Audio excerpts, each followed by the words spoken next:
Tell your story, build your brand. artmedianorthwest.com. artmedianw.com. Welcome, Mark. Thank you. It's great to be here. Great to have you on the podcast. And today I'd like to ask you a little bit about your experience with music and just sort of your life journey up until this point. And then maybe we can start by talking about Portland Rock Voices or Rock Voices Portland. Either way. Yeah, that sounds great. I love to talk about this group. Nice. Rock Voices is a non-audition community rock chorus. If you can sing in the shower, you can sing with our choir. It's all about the fun of singing with people, singing songs we know and love from over the decades. And we don't audition for membership in the choir, but if you want to audition for a solo, you might find yourself singing in a performance with a live rock band, being the rock star for a day. It's a pretty exciting thing. Yeah, it's a blast. I got the privilege to play with your group the last concert, and it was fantastic. It was fantastic. Yeah, sold out crowd and everything. So, that's right. Yeah, a lot of good energy. Yeah, we sold that concert out. We oversold it by 50. We had to set up chairs in the lobby. Wow. And so we moved to a venue that's almost twice the size. We're going to be at the Lake Oswego High School Auditorium on May 5th. Excellent. And we're going to try and sell out 600 seats. Fantastic. So, yeah. Well, I'll have to make sure to air this before May 5th so that people can find out about it ahead of time. Awesome. I love that. Yeah. Can you tell us about some of the different challenges you've dealt with over the last decade? Yeah. Rock Voices has kind of been an answer to a long struggle I've had over the last 10 years. In fact, it was almost exactly 10 years ago that I discovered that I had a brain tumor. It was, I guess, there from my teen years. And one night, it was April 11th of 2009, I had a grand mal seizure, and they rushed me to the hospital. And I woke up the next morning, and there were doctors, and my whole family was there, and they told me I had a golf ball-sized tumor. So that was a huge shocker for everybody. And I immediately felt like I was on this kind of autopilot roller coaster sort of thing where, I didn't have any control what was happening, and I just had to go along with the flow, and it was just really surreal. Yeah. And very scary for my family. Oh my God. Yeah. Yeah. So that really threw me for a loop. Can you tell us about your family that was there at during that time? Sure. Yeah. Well, I have 3 daughters. They were all elementary school age at the time. And they, along with my wife, it was just, it threw our whole world upside down and put everybody into this kind of alternate reality. My wife instantly became this full-time caregiver, and she had to juggle, the kids with taking care of me. Fortunately, my parents live out here in Oregon. We all came from Massachusetts originally. Okay. But we've been out here for over 20 years. And some of my extended family moved out here as well. So we had extended family and a really great support network of church friends and musician friends who were able to kind of help my family and support us while we went through that. Wow, that's great. How long did that process take? What did that look like? Well, the actual treatment process, within 3 days of the seizure, I was having a surgery. They opened my head up and they took all the tumor out, sent it in for pathology, and it was malignant, but it was very kind of a rare thing. It's called an angiocentric glioma. It's not the kind of thing that's instantly fatal or where you're on the clock all of a sudden. I've met a few people through that process that had the glioblastoma, and those are the ones that, they'll take somebody down really aggressive, 6 months to a year from discovery. Oof. Really aggressive. So I was very fortunate. It was rare, and that made it hard to diagnose and say what the prognosis looked like. Mm-hmm. But I had the surgery to remove the tumor, and then I had 6 weeks of radiation therapy. And within a couple months after that, I was back at work. Wow. So, yeah, the recovery medically was miraculous and went very well. Now, from that point on, was that something where they have to kind of keep an eye on things, or is it because I had interviewed another person that's a cancer survivor as well, and she had said that it's a new normal. I don't know if it's the same for you. Yeah, it is. It is. It's been 10 years, and so I'm at the point now where I don't even think about it most days. Good. It's part of who I am because of the experience I went through and how my life has changed since. Yeah. But it's not a part of who I am day to day in the way I have to act and handle myself. And so that 10 years, they did MRIs, first every 6 months and then every year. And I had my last 10-year MRI last month. And so it's official that I'm in remission, and it's been 10 years. So that's kind of a milestone for a cancer patient. Yeah. So I'm very happy about that. When I think about it, there's definitely still some anxiety, not knowing, if or when it will ever return. And the fact that it was kind of a rare sort of tumor, there's not enough data on how concerned I should be about that. Okay. So I would like to continue having MRIs. Yeah. My doctor's going to order it. We'll see what the insurance company says. Okay. But I definitely, when I think about it, I want to know that it's still looking good. Well, that peace of mind is worth it, Yeah, it really is. It really is. Yep. Well, that is a good story. Yeah. I like. Ultimately, it Yes. It didn't start out well, but it ended up well. It sure did. And a lot of the changes that came from going through the process of dealing with the emotional challenges and mental challenges, I'm at a place right now where I wouldn't be, and I'm thankful for it. Yes. Yeah. Wow. So how have things been going over recent years? Let's talk about the Portland Rock Voices. When did you start that project? Well, that project was started by a college friend of mine named Tony Lechner. We went to the University of Massachusetts together, and he and I sang in a little 6-man a cappella group. Nice. Called the Acafellas. Yep, so corny. But it was a great experience, and we were kind of a hit on campus. Yeah. And Tony, when he got his music degree, he went into teaching private lessons as well as at a small school in Western Massachusetts, and gigging and just everything that musicians try to do to make a full-time go of it. Yeah. I was often envious of him, as well as a couple college buddies of mine, one of whom is my brother-in-law, who did music full-time. I did not do that. I went into IT. Yeah.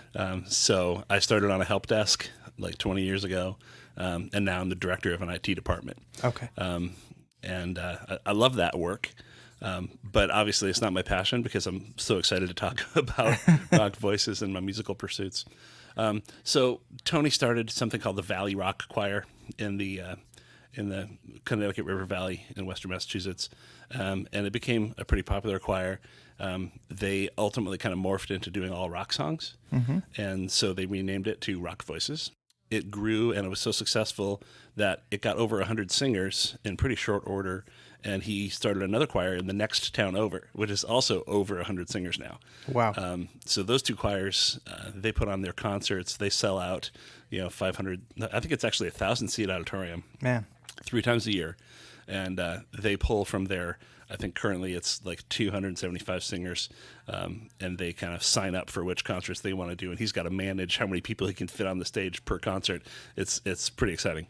That model was so successful that he started another choir in Brattleboro, Vermont, and he quit all of his other gigs, and he started doing this choir full time. Wow. Yep.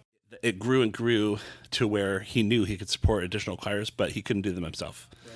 So he started locating other directors around New England to do that, and now I think he has 8 directors, and they have choirs in 2 choirs in New York State. Actually, now it's 4. Just this season, he started 2 more. Oh, wow. In New York.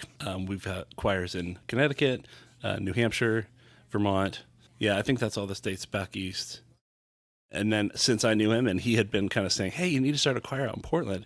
He's been saying that to me for years, and I never really took it seriously. I mean, I always wanted to, and I knew I'd love it, but I didn't really put the energy into it because I had a full-time job and had 3 kids we were raising. And, right. One of them is grown now, and 2 of them are teenagers, and they're doing well. So it's not as demanding. So finally I said yes. And the biggest part of why I said yes is because I identified this huge hole that had formed since my cancer diagnosis. Okay. Yeah. The best thing that happened about, I guess it was 7 years after my cancer diagnosis and treatment, the people in my life finally convinced me that I needed to see a therapist because I went into this depression. Yeah. Even though the treatment went really well, the whole thing really threw me for a loop, mentally and emotionally. So I had never dealt with depression in my life. But after cancer, I was a person of faith, very, very involved in the church. I've been a worship leader for many years. I started out in probably junior high school, leading youth singing and volunteering for being a camp counselor and all that. So my faith was a pretty core part of who I was. Yeah. And a very core part of all the community that we had in our lives. And as an adult, I definitely struggled with the tenets of the Christian faith and how it related to me. And I kind of, with years and experience, came to understand that the connection that I was supposed to have with God wasn't what it was in reality. So I started wrestling with that probably before the cancer diagnosis, certainly before the cancer diagnosis. And when I was diagnosed and going through treatment, my whole view changed. I had been, I mentioned I had been a worship leader, and it was kind of sad, but it's just the way it was, that during the treatment, there were prayer gatherings for me. People came and prayed with me. We had a big prayer service before my surgery. Like, I think it was 80 people show up, Wow. During a weekday to come and pray for me before going into surgery. That kind of love is very moving and very touching. And it's, due to the connections that my wife and I have formed over the years. But I was feeling kind of removed from the whole thing. Mm-hmm. And I don't know if part of it was just the major diagnosis and the scare of having a brain tumor put my head in a different place, but I just didn't experience those services and what those people were doing for me the way I felt like I should have. I felt kind of removed from the whole thing, and I realized that I didn't believe the premise on which all of the faith and prayer was based. And it hit me pretty hard that I hadn't believed it for a long time, even though I was playing the role. So after my surgery, during the recovery period, during radiation, had a lot of downtime where I was home, just healing, trying to eat healthy and keep my mind occupied, but rest, because that's what I needed most. But it became pretty painfully obvious to me that this foundation that I had had for my whole childhood and young adulthood was not something that I believed in anymore. And I realized that there was an emptiness, since it felt like the community and music and everything that I kind of used as my identity was not something that I was really committed to and tied to, and didn't really feel or want as part of my identity anymore, just because of this realization that my real thinking and real existence was not as inextricably linked to the faith story as I thought it was. And at that point, I just really vividly recall seeing my whole ministry, like from the side, like you're looking at a Hollywood set. Mm-hmm. And all of the things that I had been standing in front of and presenting myself and singing worship songs and leading people at church, I could see the 2x4s behind, kind of holding that all up. Wow. And I realized that that's what it is to me. And I was great, performing on that stage. And, my heart was in it. And I know that I did a good thing in leading people to connect with a God that they believe is, and I believed too, is what it's all about. And that God, and pretty much every other God in our world, represents a love that is real.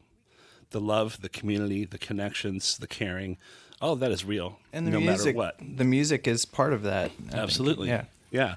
And the music moves you, and it brings you to places that you couldn't get without that layer, connecting with your heart and your mind. Yeah.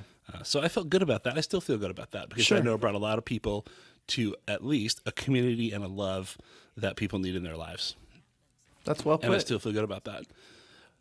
That community and that love that I need too wasn't going to come from from the church experience anymore, because I felt like there was a great hypocrisy when I would go back and, sometimes I would substitute for friends of mine Sure. who needed a keyboard player or needed a worship leader. And when I did that, I just felt like a big hypocrite, because I was still saying the same words. I was still doing the same things, but my heart wasn't in them anymore. Right. So I realized I had to stop doing that. It's good to be authentic. Yeah, and in order to be authentic anymore, I needed to find a new community, a new place to share my talents and share myself and find that community and experience that love that wasn't coming from the faith community for me anymore, because I had removed myself from it. Yeah. So, how about your the training in music? Did you take piano lessons? Did you study music in school? Were you a music minor, music major? I was a music major in school, but I came to love music, as most music majors in school do, many, many years earlier. From my childhood, I would always, line up the jars and fill them with the right amounts of water for the right pitches and tap on them with chopsticks and make my own piano. We had a player piano in my house, which was always fun. I took piano lessons probably when I was like 9 and 10 years old, but I literally fired my piano teacher. I would sit at the piano working on the music. She would sit kind of behind me to the side over my shoulder. She literally had a 3-foot stick that she would use to point at the notes. Oh, wow. Yeah, it was not the most fun No, thing. that sounds a little intimidating if you're a kid. When The Empire Strikes Back came out, I wanted to play the Imperial March. Yeah. And I was ready, and I could plunk it out at home, but she wasn't open to teaching me that music. Yeah. Yeah, she didn't want to teach me the music I wanted to play. So my mom tells the story that she was sitting at the curb outside this woman's house while I was taking piano lessons, like she had for months and months, probably years. And I came out one day, and I just got in the car, and I didn't say anything. And it was, not time to end the lesson yet. She said, "What happened?" And I told her she won't let me play the music I want to play. "So you just walked out?" I said, "I fired her." So apparently I had told her that she's fired because she wouldn't let me play the music I wanted to play. So, I mean, that was a pretty bold move. That is. So what instruments have you played? So we talked about piano, obviously voice. Yep, that was my major, was vocal performance. Yeah. So I've been in lots of choirs and done lots of solo and group singing. I played the trumpet and French horn and trombone throughout high school. I never mastered any of them. Well, French horn is hard to master. Yep, it's all about the offbeats. Yeah. Yeah, and I played guitar all through high school and college, and well into my adulthood, leading camps. So yeah, I was definitely always a campfire guy, and I was really into all the Christian rock music from the late '80s all the way up through. Well, I guess it was about 2009. So Striper and Petra and Yep, and all the lighter stuff too. the lighter stuff too. Yeah. Huge fan of Stephen Curtis Chapman. Yeah. Jars of Clay. Michael W. Smith. Yep. Amy Grant. Exactly. Yeah, I went to lots of those music festivals, the Christian music festivals. Cool. An interesting part of having spent so much time and energy on the Christian music of the 90s and so forth is that I really missed out on a lot of the popular music and the rock music. There was a lot of good stuff. Yeah, there was. When the 90s came, I hated it because it killed everything I identified with. Yeah. It just like Nirvana instead of Van Halen, like that's not a guitar solo. I mean, what? Come on, you're playing the melody. Van Halen wins for me too. But it really grew on me, and now I probably love the 90s stuff more than the 80s stuff. I look at the 80s stuff as a little more ridiculous. Yeah. Well, I've always been an 80s guy, 80s top 40 as well as 80s rock. Gosh. But lots of the songs that the choir talks about, lots of songs we do in the choir, weren't in my repertoire. Oh, funny. Because I was so focused on the Christian music. Yeah, yeah. Well, that Aretha Franklin tribute really brought tears to my eyes. I mean, that was amazing. That was Yeah. a cool thing. It was pretty great. Tony had one Aretha song on the program for that concert. Then when she passed away, he decided, okay, we need to blow this up and we need Yeah. to make this a big number. Well, it was well done. Thank you. Yeah, it was put together really well. So, did the place and time you grew up, the time period, and mentors have an impact on the way you learned? I had a couple really good music teachers in the public school system in my really small town. Our town was so small. I was sixth in my graduating class, and most people, when they say that, that's a major accomplishment. Right. But I only had 38 students in my class, so being sixth wasn't all the hard work that you might think. It's still pretty good, though. I'm no genius. Anyway, for a small cow town, we really had some pretty great focus on the arts. Eddie Foreman was my high school music teacher, and he was definitely the most formative figure in my musical development. He taught me a few of those instruments that I was talking about. He put me in positions where he needed a player and expected and prepared me to come up to speed. And then one of the biggest things was, as a musician in a cow town surrounded by people who are more into trucks and guns and sports, I was definitely kind of an outsider. Sure. My friends were the girls in the class. Okay. And so I had a lot of unrequited crushes on my friends because I was hanging out with the girls all the time. And if I was feeling like not being around my male peers at lunch hour or something, I would just go in the music room. And he let me have access to the music room 24/7, and I would go in there and play Elton John or Billy Joel, and the girls would gather around, and so that was pretty thrilling. Definitely. At that age. And I wrote a Christmas song one year, and Mr. Foreman put it on the concert program. So I sang a solo at the Christmas concert, this original song I'd written. Wow. That really bolstered my confidence. I bet, He encouraged me to make a recording, which I did. And to this day, they still play it on the local radio station in Western Massachusetts. Oh, wow. At Christmas time. Man. Yeah. It's probably the number one played Christmas song there. It's like Bing Crosby and Mark Barstow. As if. Yeah. No, my grandma would call and request it all the time. Okay.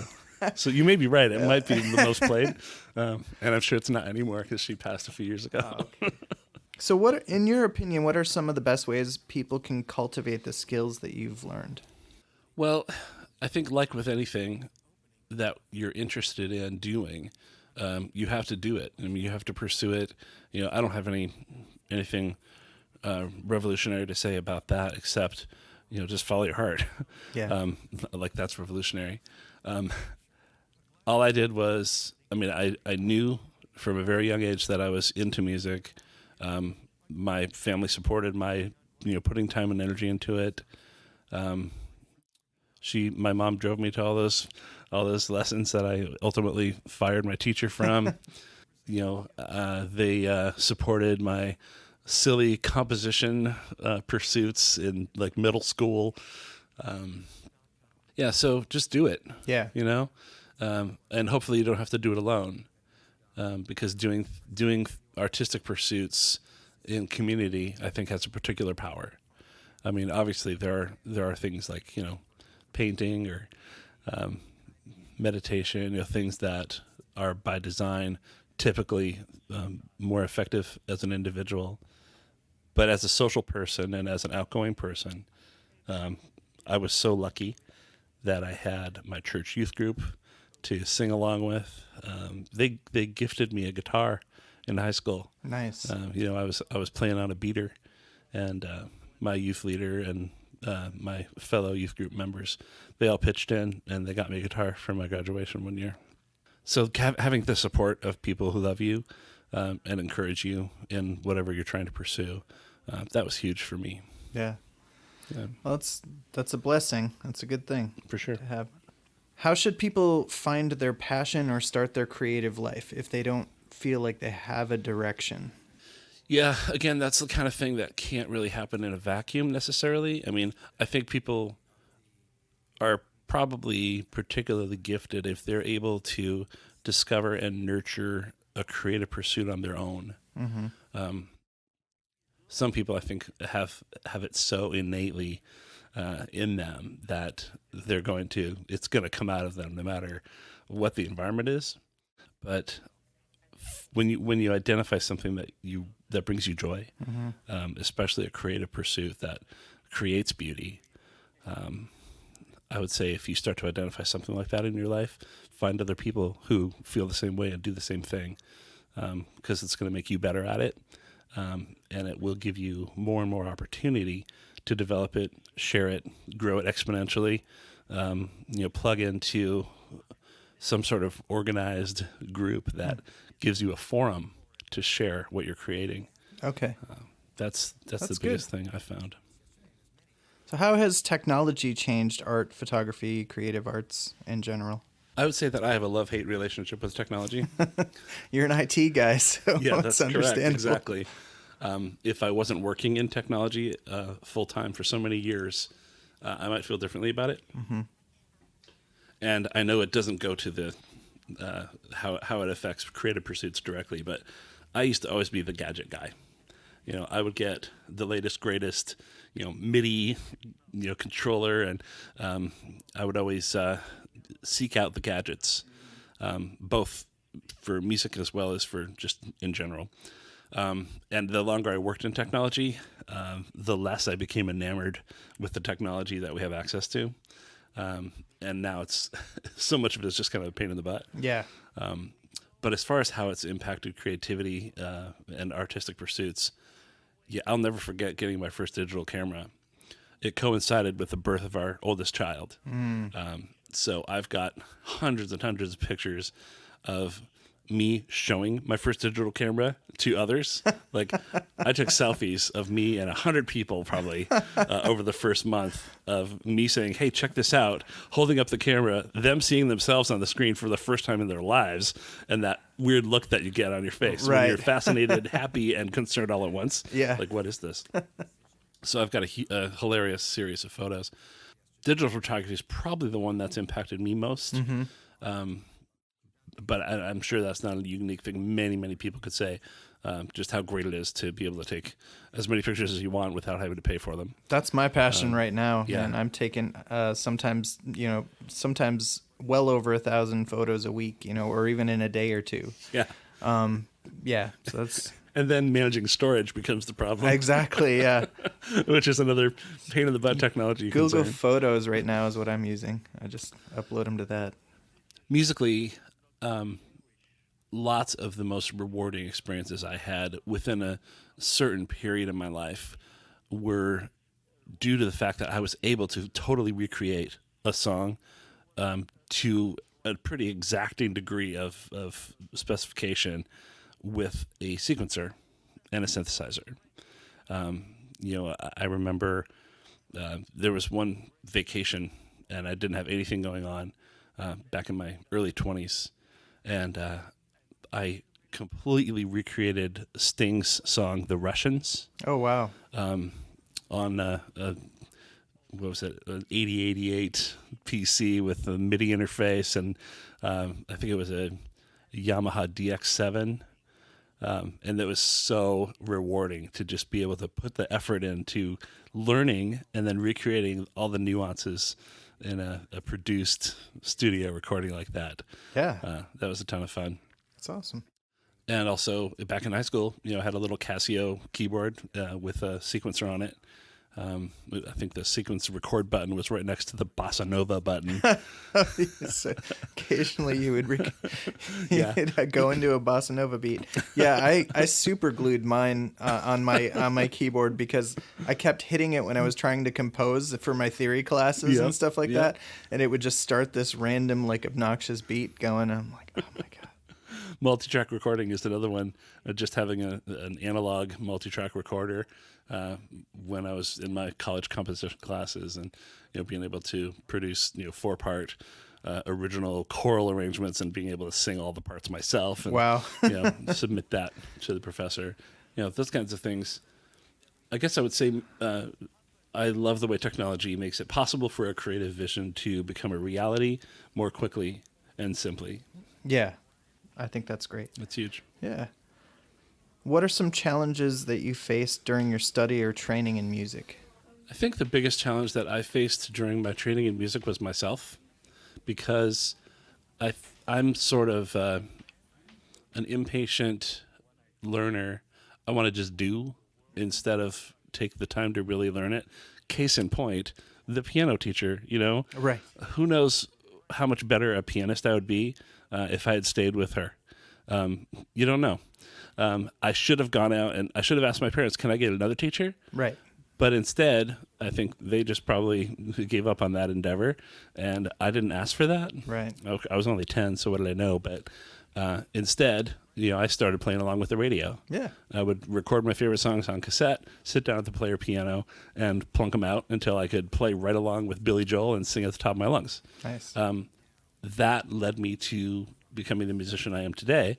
And honestly, the musician I am today is a jack of all trades, master of none. I cannot sit down in front of a piece of sheet music and play the accompaniment. I have to really, really work on it. Mm-hmm. And if there are chord letters written over the top of the staff, I'm very thankful because that's what I can do. Right. I can sit down and play a fake book chart. Yeah. But I can't sit down and play a piece of sheet music, even a hymn or something simple. My wife can do that. She's a pianist and organist. She's been leading church choir since she was 13. Oh, wow. And the biggest reason I think for that is that she can sit down and she can play everything that needs to be played when it needs to be played. Yeah. I can't do that.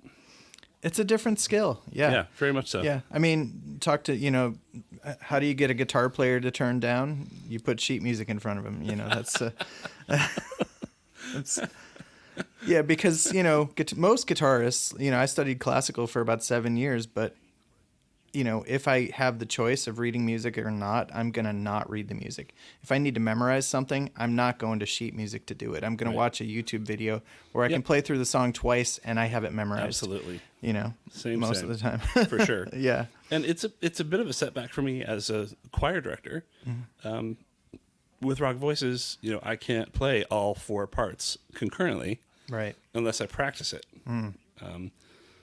So that's one of the other reasons I'm really thankful for my wife. She sings in the choir, but during our first several weeks of a season, she's the one sitting at the piano, playing out the parts. Nice.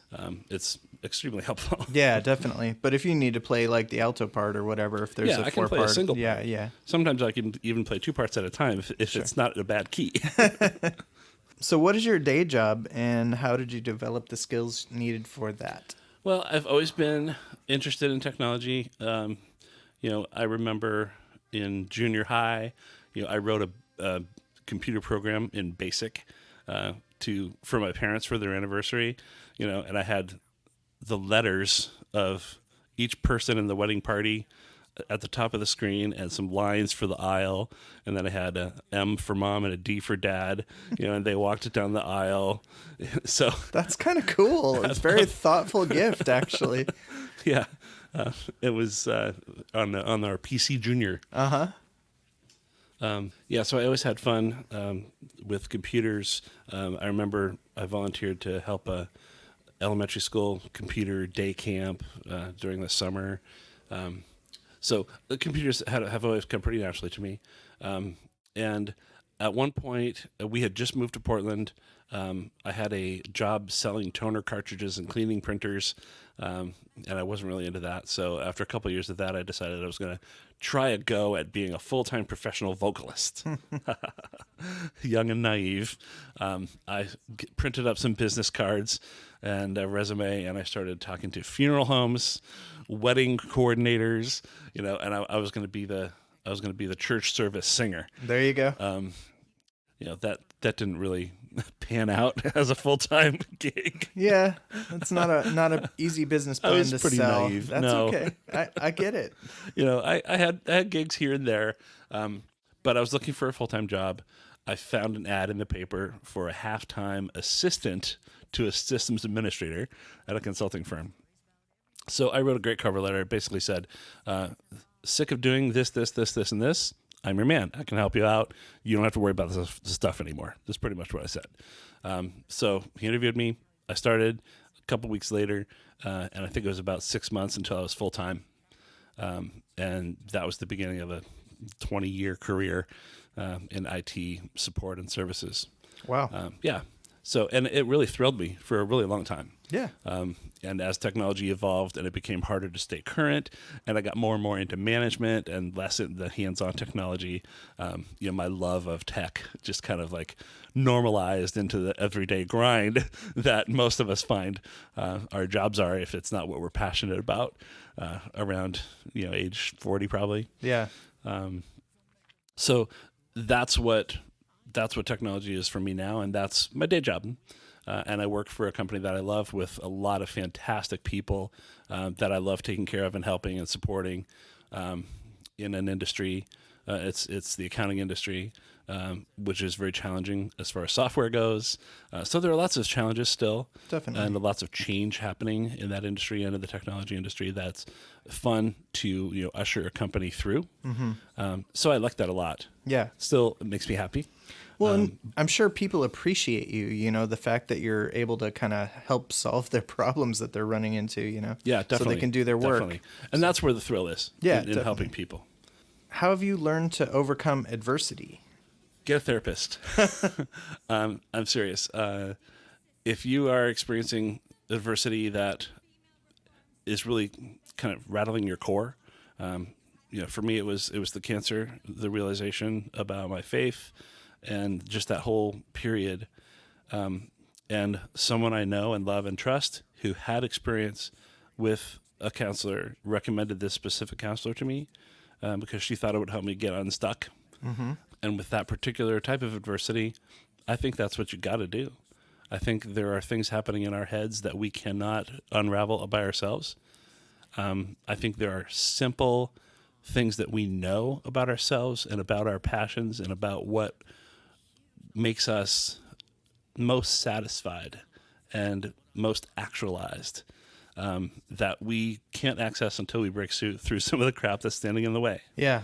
And my counselor, she helped me within less than 2 years not only discover and really basically remember that I'm a musician and that's what I need to be doing, and I'm a community leader and I need to be leading a community, and just identifying the gaps and the obstacles that were in my own mind around who I was, what I was capable of, and what would bring me joy and put me back on a solid, positive path in my life. That's what it took for me to realize, okay, I need to say yes to Tony and start this choir. Well, it's fortuitous that all of those aspects of who you are sort of like that sort of stopped, those parts of you sort of stopped for a while. It was jarring. And then you found this thing, sort of fell into it, but it was given to you by your friend. Yep. And it sort of fit like you. Yeah, It's just exactly. like, yeah. It's like there's this one specific need in the Portland metro area, and there's one person that can do it. We found him. There we go. That's cool. Well, I'm not egotistical enough to think that I'm the only person who could fill that need, but it definitely lined up. You do it well, though. Yeah. Thank you, Danny. Yeah. Yeah. Thanks. Yeah. So, how important is music to film and video storytelling? I think music has the power to really transform and level up the experience of creative media of any other kind. Yeah. I think that film or visual storytelling without music certainly can be just as powerful as with music if it's strong enough on its own. I think it's very powerful sometimes when a film doesn't use music, or at least in key parts it doesn't. And I think that American media production in particular, I'm not versed enough in global media production to say this with confidence, but I really feel like a lot of the programming and film that we watch in this country allows the music to direct our emotions more than it maybe should. Okay. I think a story that doesn't stand on its own merits, a film production that doesn't stand on its own film production merits, its visual aspects, can be helped along by music. When there's a story that's powerful enough on its own without music to really move us and touch us, and you add the right music, that is just mind-blowing. Yeah. And that's where... It's a game changer. Exactly. Yeah. That's where the power of music brought to a story really takes it to the next level. The first thing I think of as you asked me this, Interstellar. Have you seen Interstellar? I don't know that I have. Got to check that movie out. It's an amazing story, told in an amazing manner, and the soundtrack takes it over the top in such a unique way. It's by Hans Zimmer. Okay, yeah. And it's 100% pipe organ. Oh, wow. Who'd have thought, right? But it's amazing. Yeah, pipe organ's incredible if you're in the right room. Yep. Yeah, they call it the king of instruments, right? Yeah. It's amazing what he does with that thing. I also watched a video documentary on the making of that soundtrack. Wow. Fascinating. I strongly recommend checking it out. And then, you've got a movie like Guardians of the Galaxy or something, and they just take this 70s and early 80s music that just is all this feel-good stuff and some of that moody stuff, and they just put that behind the whole thing, especially with the clever device of encapsulating it in a mixtape that his mom gave him that he hangs on to for decades. That's not music crafted for a film. That's just a filmmaker choosing all the right music. Yeah. Well, Forrest Gump soundtrack was like absolutely, that too. Big chill, Yeah. Right. How have you developed the ability to get sometimes 100 people or more to give you their full attention? Persistence. Sometimes you just have to pretend they're not all talking over you and just start talking anyway. I have a microphone. I wear a headset microphone at rehearsals. Okay, there you go. And I've got a mic and they don't. Right. Also, my experience as a youth leader in the church, dozens of youth most of the time, and sometimes 500 youth, at a big rally. Yeah. So I've got some experience with that. It also helps to have a musical instrument handy. Yeah. Like sometimes when we're coming back from a break and everybody's yakking and I need to get to work on some music, I'll just pound on the piano, play a little fanfare on the piano or whatever. It's like dimming the lights, the equivalent of that or something, right? Yeah. Is it difficult to run a choir and remain relatively light and friendly? If you're a light and friendly person, I think being genuine allows you to be the leader you want to be. Okay. I have not found at all that it's difficult to, wrangle people into paying attention or learning their parts or working hard on learning a part, and still just be myself. My wife and I, she's one of my secret weapons, probably my best secret weapon, because she's got this huge heart and she's so warm and loving with everybody. So having her alongside at every turn, every event, she's kind of like the softer side. She makes everybody feel loved. And mine, I'm kind of the goofball with the shtick, keeping people entertained. So we can both just be genuine and be ourselves, and living out loud, being ourselves, and people resonate with it. Yeah. So yeah, that's good. You don't have to be cracking a whip and be a taskmaster in order to be a choir director. That's good to know. Yeah. There has to be an element of that. Yeah. But that doesn't have to be your sometimes. primary personality Right. trait. You got to just pull that card out when you need it, right? Exactly. Okay. How well does the system work for people and for musicians, creative artists? Well, there are lots of systems you could be. I mean, are you talking about the way our society Yeah. handles the arts? Yes. Yeah. Again, I got lucky back in school that I had some amazing music teachers in that little town. But in general, there's the old sports versus arts, who gets the budget kind of question. And I think it's very sad that what I really think is a more potent, significant, and meaningful thing, the arts, be it music or visual arts, is deprioritized. because I think, there is a lot of community that springs up around athletics for sure. Yeah.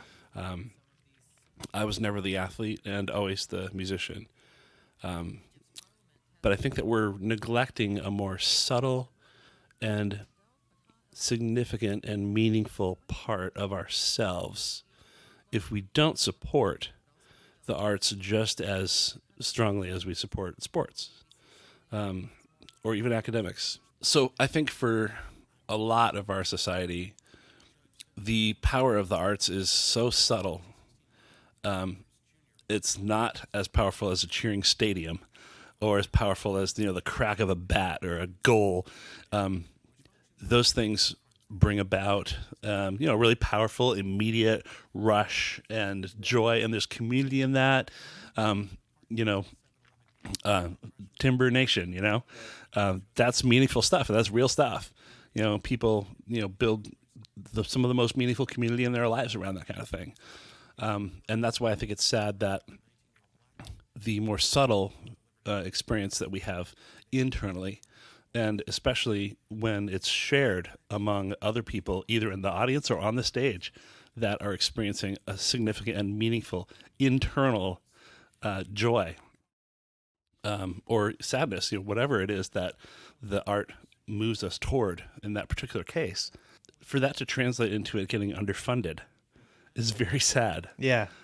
Just because it's not out there in your face, broadcast nationwide on a Sunday in January, doesn't mean that it's any less significant or meaningful or powerful. And I think that the arts, can be far more transformative and bring about growth that is far more significant to individuals and to the world than sports can. So when you ask me how does the system handle it, it's broken, just on that very fundamental level. And I also think that, we're discovering how broken the education system is on a whole, the public education system. Not just because it deprioritizes the creative pursuits that we want our children to discover, but also because even the academics have more and more insignificance in the real lives of people who graduate or don't graduate. So I really think it all needs to be rethought. And honestly, I'm pretty skeptical about our capability of doing that on a national scale anymore. It's such a big ship to turn. Yeah, it is a big ship to turn. Yeah. And I think, sadly, more and more of our population doesn't even know there's a ship. Yeah. They're consciously oblivious to it, or they're just choosing not to look into it at all. This is the big divide that's so brightly lit by the spotlights of our current time and our thinking and our politics, and it's sad, but I really believe that in order to make grand systemic change that I believe needs to be made, and that a lot of people believe needs to be made, we need to be in a more intelligent place. The ability to have honest and open, respectful discourse between people of differing views has dissolved to a degree where it makes me skeptical that our system, the way it's designed, the way it was designed by the founding fathers, will work much anymore. The people who are in power, both in the White House but also in the houses in Congress, the impasse that we're at seems to be so deeply rooted in people's ability to think one way or another way. I think a lot of people have just kind of given up, including elected officials. No, I can't say that. I don't want to accuse our elected officials of giving up. I don't think anybody's given up. I think that people's thinking has narrowed into these well-defined channels with lines that are hard to cross now. Yeah, these little boxes, and you try to put people in boxes, and then they have an us and them mentality. Exactly. Yeah. Yeah. And it's sad. So I think the system is definitely broken, and it's sad for the arts, and it's sad for everyone. Yeah. Something big has to change in order for people to open up again, to be intelligently listening and discussing ideas and changes, and even more so to actually implement them. So, I mean, what I'm hoping for is like a new renaissance. Yeah. Well, I think most of us are afraid of what that change is going to look like. It's terrifying, really. Yeah, If we think it's of our very kids frightening. and the world we're living, leaving them with, I really hope that people can start being smarter and kinder to one another and more understanding. For me, this kind of ties back to our discussion about technology. Mm-hmm. My love-hate relationship with technology. I have 3 teenage daughters, and seeing how they're exposed to the world and all of it. I mean, the internet is basically a microcosm of the world. And it's a lot easier to protect your kids from going to a place where they're going to experience things that you don't want them to experience than it is to protect them from experiencing things they don't want to experience when it's all at their fingertips. Mm-hmm. And you can't guard them from it day and night. I mean, I think that's part of the reason why living off the grid is so popular now, Yeah. is because it's basically the only way to protect your kids from their minds becoming poisoned with things that they're not really ready to see. So that's a big part of the love-hate relationship with technology. Sure. That's understandable. Yeah. So how well do schools prepare kids for the real world? The real world has gotten, again, through technology, the exposure that kids have to way more than kids used to have. I don't think the schools can necessarily prepare kids for the real world anymore. And I certainly don't think the curriculum we've been using for 100 plus years is capable of doing that. I don't want to say that, our curriculum hasn't evolved or that the capabilities of schools haven't evolved, but schools have to do a lot that they shouldn't have to do. Right. In dealing with, the social, mental, emotional health, and often really unrealistic expectations of parents. Mm-hmm. So I really feel for teachers Oh, yeah. who have to deal with a much more complex set of issues in kids these days, while trying to be true to their mission of teaching our kids. So I think that on the whole, our teachers are doing their best Yeah. to prepare our kids for the real world. But there are so many factors out of their control that conspire against that mission. Mm-hmm. Their hands are tied in many ways. They can't True. teach to their best abilities. That's true. And the standardization of things is not the way that people learn best. It's a testing system that an open dialogue can be more effective than a standardized test. But Absolutely. it's a tough system. It is. It was built for the Industrial Revolution, to train workers to work in factories. Right. So. Right. And it's kind of ironic, isn't it, that kids who want to pursue vocations have to go through feeling like they're less than, Right. Because they're not pursuing or gravitating toward the academic. Right. Yeah, it's tricky. Yeah, it is tricky. But thank you for that. Sure. For the insights there. Can you tell us about your current projects and where you would like to focus your energy over the next few years? I am definitely all about growing Rock Voices. Yeah. It's it's my current project. It's my future project. I am so amazed by the healing that happens when you're making music in community with people who are just there to do exactly what you're there to do, to find some joy, have some fun. Yeah.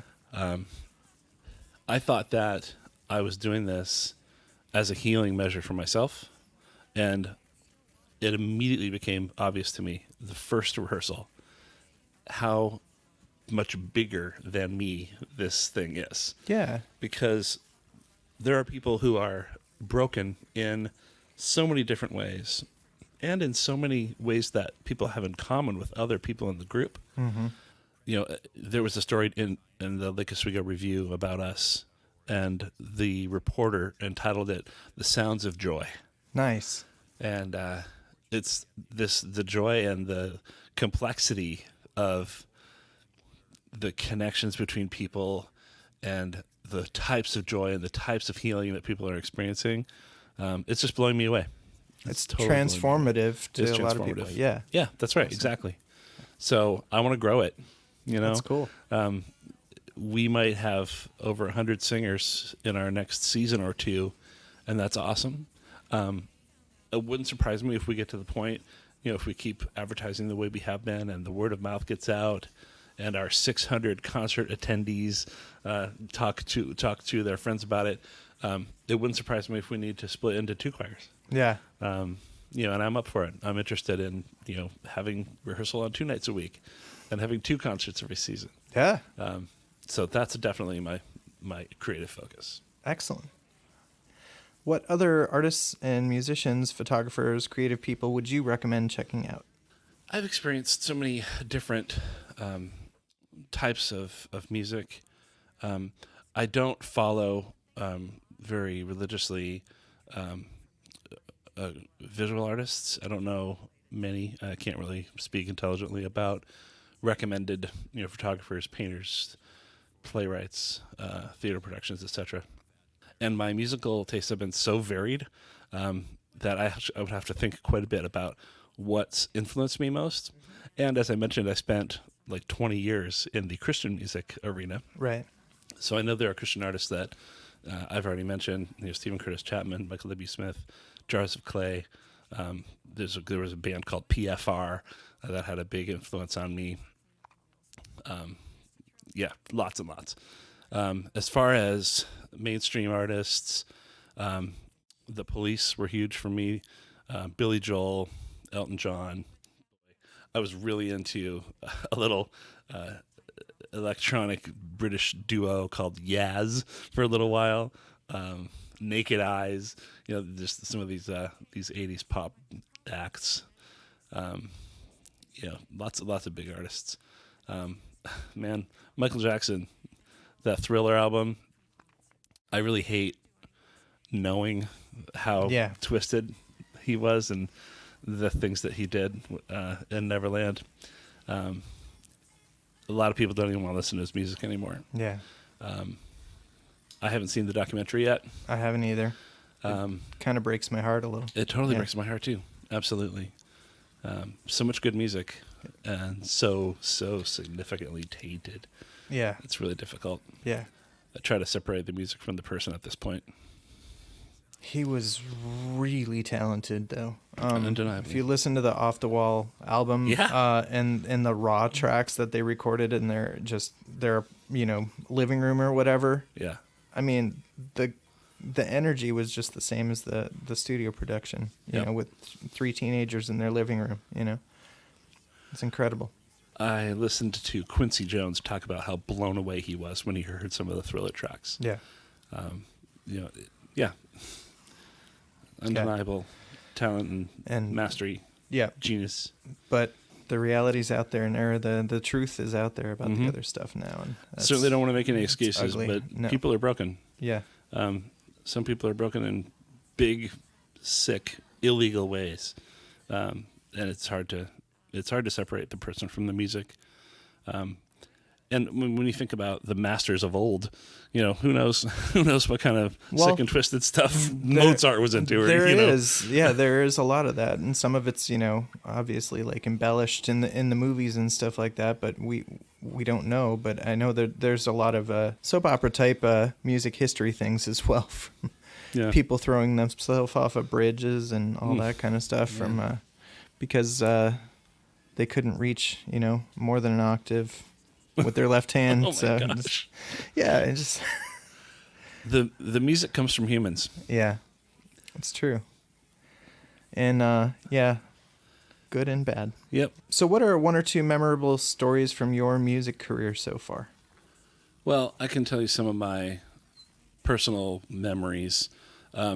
my college choir was performing Beethoven's Ninth Symphony, and just hearing the voices around me singing the Ode to Joy with an orchestra, that was one of the most moving moments for me. There are a few, classical pieces that are amongst my favorite. There's an Ave Maria by Franz Biebel. Okay, different one. Yeah, and there's a recording. I think it's by Chanticleer. That just I go to tears every time I hear it. It's amazing.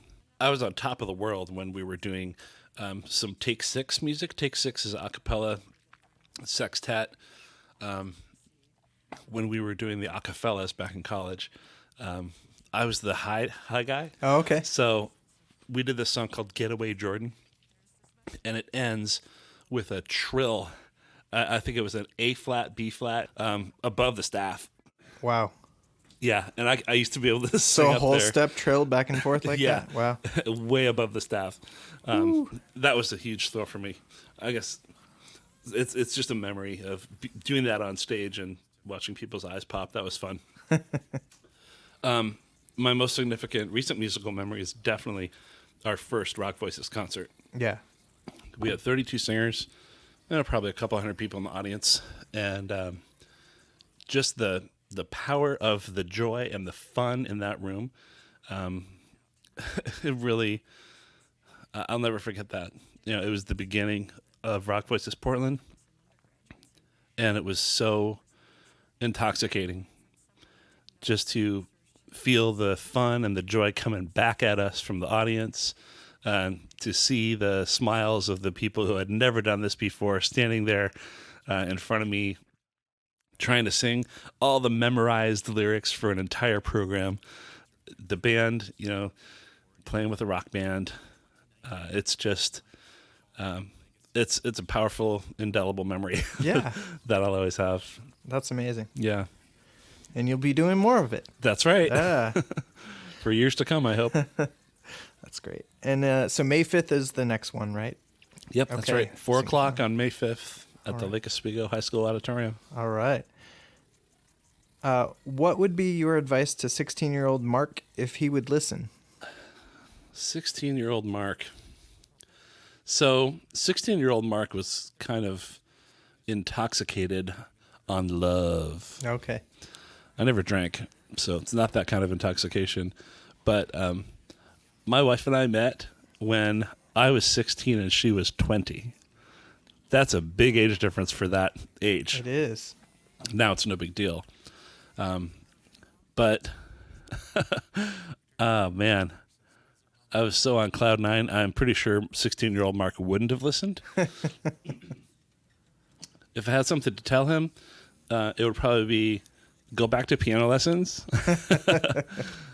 Probably go to music school.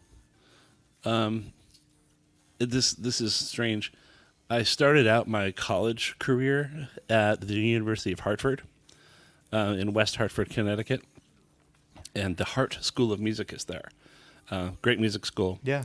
And I had practical considerations in my mind, and I selected mass communication as my major.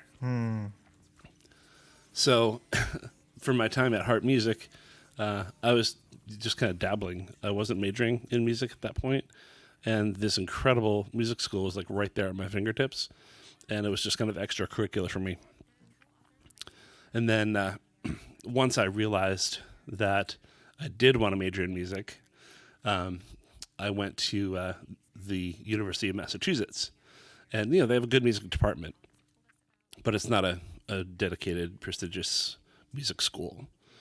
So I wish 16-year-old Mark had it in his head that he's going to major in music and he's going to go to a great music school. Looking back, no regrets really. Right. Because I'm really happy the way things turned out. Yeah. And the most difficult thing in my life wouldn't have changed based on anything that I could have told 16-year-old Mark. Fair enough. Don't get a brain tumor, Mark. Right. Yeah. It doesn't work that way. No, it sure doesn't. Yeah. That's when we negate the don't anyways, right? So a lot of people do that. Mm-hmm. Yep. How do musicians and creative artists keep from being obscure or obsolete? I think authenticity is the answer to that. Okay. I mean, there's so much focus on being relevant. And I kind of think if you're pursuing being relevant and sacrificing authenticity, that's not going to be a rewarding path for anyone, except perhaps on a financial level. If you're pursuing authenticity so that you can remain profitable, that's not a winning combination. So avoiding obsolescence, to me, is probably more about finding your audience or finding your people, finding a way for what you do to touch the people that it has the potential to touch. You become obsolete when what you're doing has no impact. And if all you want to do is, impact yourself, Have an impact. then fine. Yeah. But I think it's a matter of searching and finding the right forum to share your creativity. Otherwise, obsolescence is a big risk. How do people get known, basically? Right. Or at least be able to survive with their art in a way. Yeah. I really think it's about being able to thrive somewhere while being authentic. Uh-huh. If you have to fake it or do what's popular in order to be viable, then that's a sacrifice that many creative people have to make, and they do. Mm-hmm. But lots of musicians who have their profitable set also have songs that aren't going to be popular, but are a lot more meaningful and impactful to them. Mm-hmm. Like, here's what I really want to play. Yeah. And it's sad, but it's just the way of the world. Maybe it could be changed by the educational system and the priority we place on the creative arts among kids to create the audience of the future. If everybody graduated from high school with a thirst to find the creative content that really feeds their soul, right, then I think there'd be a lot more souls to feed for everybody who's creating creative content. True. That's an idealist kind of is. look. That's okay.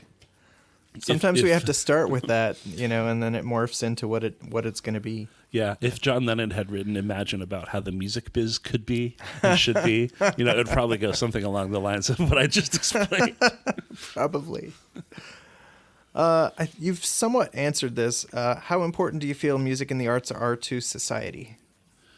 Yeah, I think music and the arts are critical to society because of the capacity that they have to help people connect with the most meaningful part of themselves. There are lots of different types of personalities out there, and I'm sure there are people who wouldn't connect with their deepest meaning and passion and soul because of music. But I know for a fact that music has so much potential to enrich the inner life and the joy of community for individuals that it's undeniable. I think it's undeniable. What skills are important for everyone to learn? Oh my gosh, that's a huge question. It is. What skills are important for everyone to learn? Yeah. So what if you think of one of your children, like let's say you want to prepare them for life. Yeah. What skills are important for them to learn? I think it's important to be able to communicate with people effectively. Mm-hmm. I think it's important to be authentic, to learn to be with others, to cope, to be kind, to seek peace and harmony. I know that the strife that comes from disagreements and struggles with others is not something you can avoid in life. But if you know who you are and what you stand for, what you believe in, and you've grown up surrounded by kindness, and you respect and value kindness, and you know what it is to experience love, to help others experience love, I think life is going to be a lot richer for you and for those around you. So at the most fundamental level, I think those are the skills everybody should learn. Nice. That's good.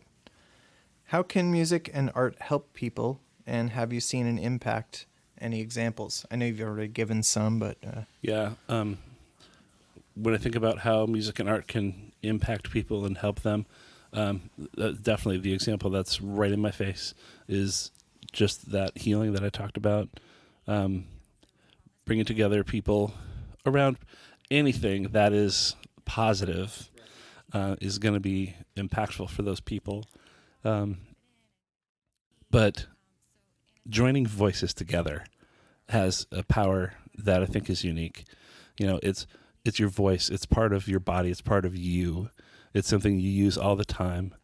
And to be able to join it with the voices of others, it's a very intimate thing. And to do it in a setting that is supportive and joyful is very, very powerful, I think, for helping people get to a place where they feel validated and worthy and like they're a part of something bigger than themselves, and to be using your voice, that intimate part of yourself, to do it. I've just witnessed all my life the power of that. And now being in charge of something where people come and from all walks of life and seeing that power manifest in a way that, I'm responsible for. Like, it's my job to stand up there in front of this group and help that connection happen. And there's a rewarding energy and transformation that happens during that process that's way beyond my real comprehension. But seeing it happen, making it happen, being a part of what is really a very significant and gigantic force in these people's lives is just as significant and gigantic in my life. It's really mind-boggling. Yeah. And it's a very special thing to be a part of. Definitely. Well, it's good that you acknowledge that, but it's also good that you're able to sort of lead that and bring people, kind of to that place. It's one of the most rewarding things I've had happen in my life so far. Yeah, I believe it. I can see it too. Is there a way that we as artists can work together, help one another, and maintain our creativity and our own vision for our journey? I think no matter what kind of artist you are, what you're pursuing, what your objectives are, you're a part of a community that needs to exist and function and be vital in order to feed humanity what it deserves. The joy of experiencing beauty, whether it's beauty that comes from pain or sadness, or beauty that comes from elation or love. I think that as artists, we all have a responsibility to respect all artists. And even if you don't respect what they're producing, the obstacle to that is being able to respect the person who's making the art. And that kind of goes back to the Michael Jackson conversation. Yeah.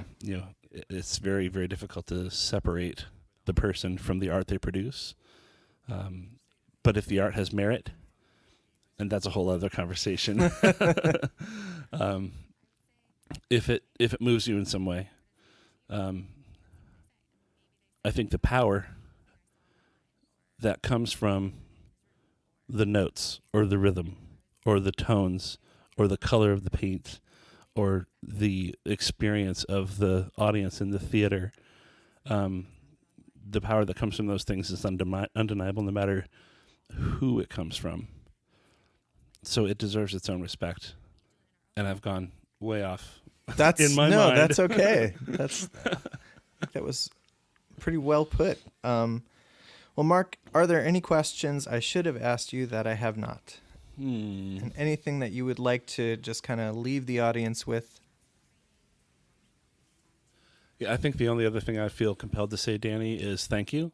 And that by doing this sort of thing with your podcast, you're kind of adding a thread to the fabric of the arts, of creativity, and of encouraging people.